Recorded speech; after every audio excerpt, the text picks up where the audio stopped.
Yes. Welcome back. It's only been 24 hours since I posted the last one, but it's already the last video, but it's already out of date. I was talking transfer news yesterday, many going out, many coming in. We've already got one out the door. Riyad Mahrez was confirmed about an hour ago. It's currently 6:30 on the Wednesday, so about 5 o'clock, 5:30. Fabrizio came back. Here we go, Mahrez. 30 million euros plus 5 add-ons, 3 years plus an additional year they can agree on. But he's gone to Saudi. That's not even the breaking news, and that was about an hour and a half ago. It's 5 p.m. UK time. But that's sad, to be fair. Didn't want Mahrez to leave. We're a completely sauceless squad now. No sauce at all. No flair. It's all robotics, but effective robotics. But the purists purists like it for nice football, but the flares, the guys that like Neymar, the guys that like Ronaldinho, the guys that like Mahrez, outside of the foot passes, flair, step overs, fake shots, they'll be sad. Yeah, little bit of flair died in the Man City squad today. To be fair, we've just brought in a centre back as well, which I'll go on to now. Josko Gvardiol. Here we go, confirmed by Fabrizio Romano. Confirmed. Here we go. Leipzig and Man City have agreed a deal. I said last night in the video that I wouldn't panic until Leipzig had agreed their deal with their centre-back. I think that news might even came out last night that they had actually agreed a deal or were very close to agreeing it. So it was only a matter of time before Josko Gvardiol got announced. I didn't think it'd be that quick, to be fair. Didn't expect it to be today. I tweeted out that I thought we'd get some news on a winger tonight, but you know, with the whole PR thing I was on about yesterday. But it's got Josko Gvardiol time. 21-year-old. One of the top centre-backs in world football already. I'd say top 3, if not top 5. To be fair, I'm putting Ruben Dias number 1. I'm probably putting John Stones as number 2. So Josko Gvardiol as number 3. You could probably throw in Ronald Araujo from Barcelona and one of the Eder Militao maybe from Real Madrid. You could throw in that to make a top 5, but Gvardiol is definitely in there. Man City could have the best top 3 centre backs starting next season. Ruben Dias in the centre, John Stones on the right, Gvardiol on the left. Woo! That is some centre back lineup. Yeah, Nathan Ake, Akanji as backups. If Kyle Walker stays, who knows what will happen with him. We got Cancelo pictures as well today. Will he stay? But it's not about anyone else going out or staying. It's about Gvardiol. Josko Gvardiol, Croatian excellence, joins his partner Mateo, his Croatian partner, his Croatian colleague and teammate Mario Kovacic, who we just got photos of him in training today. Him chatting with Pep. I'm gonna like to see that link up between. Probably the best culture of that a midfielder could want, to be fair, in Pep Guardiola. Yeah, so him talking to Kovacic on the training ground today was nice to see. I'm very excited with Kovacic too. But less about that as well. It's all Gvardiol. Joins his Croatian teammate, like I said.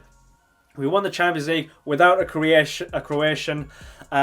I think that's probably a record going back maybe a decade or so. I think maybe every team had a Croatian who won the Champions League for the last while anyway. And now we've only got 2 of them.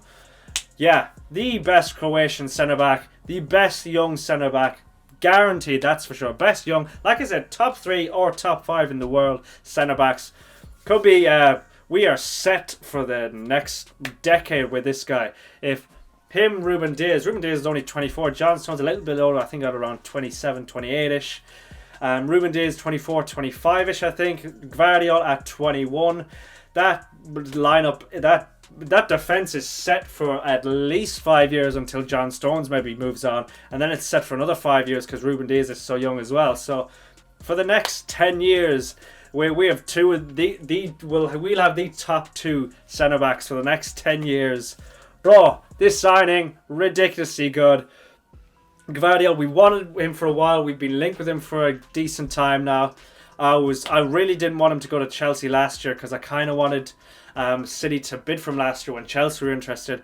But I thought Chelsea would get him, to be fair. Kind of like Holland, when they were interested 2 years ago, when they bid mad money 2 years ago from, I think it was like 170 million. Dortmund rejected it. I don't know why they did, because they got 51 million the next year. But glad Chelsea didn't get him. Yeah, Chelsea were very interested. Then he re-signed, I think, a new contract with a release clause for next year for 92. I said in my video yesterday we should just pay the money, 86. We don't know how much it is yet. We know a fee has been agreed. Fabrizio said that much, but don't know how much the fee is. I'm gonna guess and say it's the 86 million pounds they've been looking for, the 100 million euros that they've been looking for. I'm gonna go ahead and say it's that. 6 million more than Harry Maguire, like I said last night. It's not a bargain, but it's great value for money for the best young centre-back in the world on that left-hand side. Attributes: he's quick. He'll be our quickest centre-back by a mile. Or he's probably just maybe... Nathan Ake is quite quick. Akanji's quite quick, so I think he might be a little bit quicker than them. He's quick for a centre-back, like. So he's quick.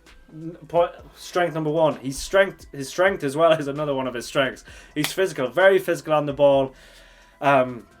He's a big, tough defender. So yeah, that's strength number two. His passing is very good as well. He can break the lines like is required for a City defender. He's not one of those. He's like a mix of Ruben Diaz and John Stones, because Ruben Diaz is the less ball playing type, especially last year. This year he's come on leaps and bounds with it, to be fair, but he's not one of the more rugged. Company Diaz can't play with the ball, but he's more rugged and he's more Company and Diaz type in that he can be physical as well. So he's got the physicality, he can play on the ball, he's a really good dribbler as well for a centre-back. So the guy just seems like the whole package for a centre-back, and I think he is. So yeah, he'll be one of the top 3 centre-backs for the next 5-10 years. Yeah, and we'll have him here at City. Croatian excellence at City. Bring that up back-to-back Champions League. So at least we finally got some good news with the incomings. Josko Gvardiol, here we go. Confirmed. Comunicado oficial. Josko Gvardiol, welcome to Manchester City. And he'll be on that flight to Japan on Monday. I think it is. He just had the first part of his medical today, Wednesday. So yeah, hope to see him in pre-season. Because the last time I seen him was in probably a 7-0 battering against City, or the 1-1, whichever came first. I think it was the 1-1 came first, but the last time was a 7-0 defeat against us. So hopefully get to see him in a positive light this summer. Coming to not a stadium near you. We ain't doing that many games for pre-season. But yeah, Josko Gvardiol, here we go. Welcome to Manchester City. Yeah. Great signing. Thankfully, we've got an incoming. The pros and cons of the squad are kind of even themselves out now. Gundogan's the only one. Gundogan left, so our team went down.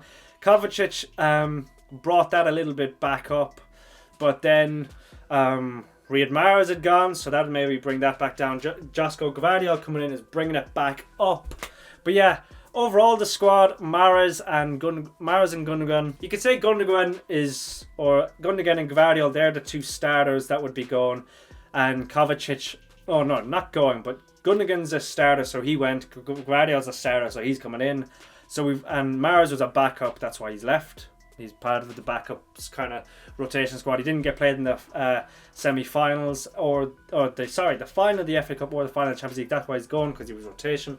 Kovacic is coming in as rotation as well. So we've lost a starter, we've gained a starter, we've lost a rotation, we've brought in a replacement, sort of a rotation player. But yeah, on to Riyad Mahrez. Sad to see him go. Like I said, the flair will be gone at Man City. It'd be robotics galore. So Riyad Mahrez going and a centre-back coming in the same day. That's really, really not helping the flair or the entertainment. I know it doesn't win games, but you love to see it. I remember Jack Grealish's first game. He played it was a Community Shield against Leicester. He played an outside of the boot pass for his first touch, I think it was. And I was sold from then on. I did go on to then kind of slate him a lot that season because he wasn't great. But I said it from the start. I was on board from the start. One outside of the boot pass, it sells me. That it really does. But Mahrez on his way out, great career, Premier League legend, really. One of the greatest top 3 African players of the Premier League. You could debate your nan if it's Drogba, if it's Mo Salah. A lot of people are going to say it's Riyad Mahrez just because what he did at Leicester for a start. That miracle. He was the best player. Won the Player of the Year at Leicester. You could argue Jamie Vardy, whatnot, but Riyad Mahrez, it was just more than the goal scorer. It was more than the stats, more than the goals and the assists. Jamie Vardy, I don't know, I'm not going to argue about that. But his spell at Leicester was legendary. He came in for only maybe 300k for Leicester, sold for 65 or something like that to Man City. Man City career has been unreal as well. 4 Premier Leagues, an FA Cup. I gotta guess 3 or 4 Carabao Cups in there as well. What, 17-18? Did we get in 17-18? Yeah, 18-19. I want to say 2020, 2021, and yeah, I'm gonna say 4 Carabao. No, I'm gonna go 3 Carabao Cups. A Community Shield or 2 in there, I'm sure as well. The guy has had a great career. I'd say I think maybe 173 goals and assists. Yeah, great career. Sent us to our first Champions League final almost single-handedly. At least 3 goals and assists. He got the 2 goal. Was it 3 goals and assists? Who scored the first one for PSG? Don't know, but 3 goals and assists over the 2 legs. So 3 out of 4. He got 3 goals anyway. I'm pretty sure. He got the 2 in the 2-0 win. He scored that free kick in the 2-1 win. That mental free kick. That put. No, it wasn't a great one. It went through the wall, but it was. The celebrations was. The celebrations were unreal. Just because it put us 2-1 on the route to the Champions League final. Yeah. Never forget him for that.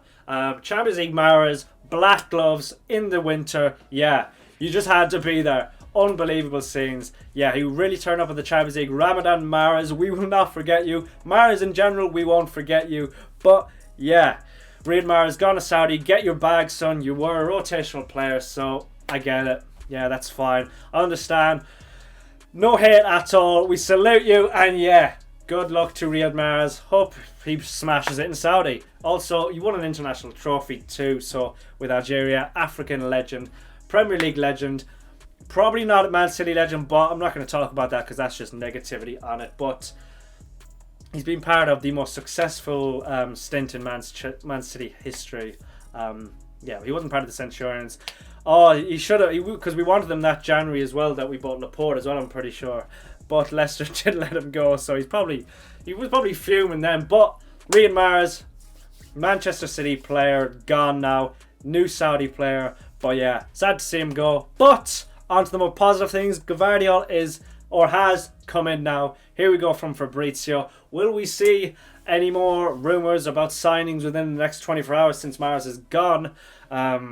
I literally tweeted before this video, are we going to see any right-wing replacement links? We've been linked with Rafinha today. He'll bring a bit of sauce at least. He's got a bit of flair up his sleeve. A lot of people don't rate him now because of his first year at Barcelona. But then, if you judge everyone on the first year at their new club, Man City players get slaughtered every time they sign for us because their first years are usually dog.